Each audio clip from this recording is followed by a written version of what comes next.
नमस्कार सम्पूर्णमा म युजी ब्रो र आज तपाईहरुलाई देखाउन आँटिरहेको छु कि एउटा जग्गा जुन चाहिँ 40x50 को छ घरसँगै छ। यो घर निर्माण भइसकेको छ आदि।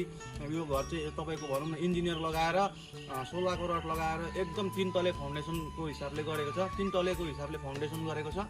एकदमै राम्रो छ। हेर्नुस् यो रोड यो मजाको रोड छ। अन्त रोड यो गाउँै हो घरहरु छ छेउछाउमा हैन। यतापटि पकेट रोड पनि छ यतापटि आउनुस् यता।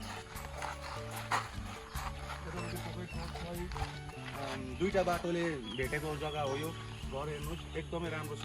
म माथि चढ्नु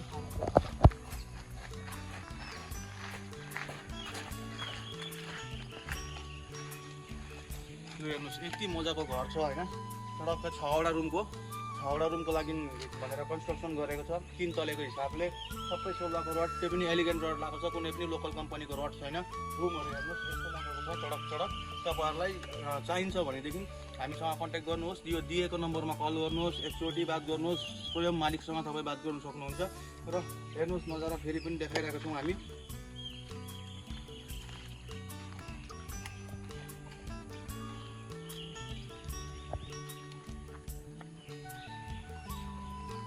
यो टोयलेटको ट्याङ्की हो। यो टोयलेटको ट्याङ्की पनि निर्माण भइसकेको छ। त्यस्तो असुविधा केही चिजको छैन।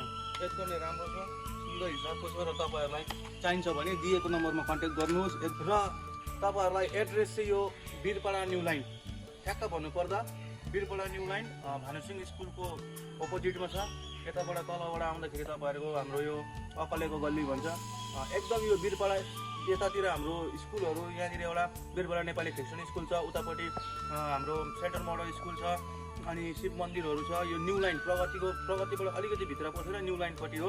एकदमै राम्रो जग्गा छ। तपाईहरुलाई चाहिन्छ भने कन्ट्याक्ट गर्नुहोस्। अन्तिममा त्यही हो फेरि जय गोर्खा।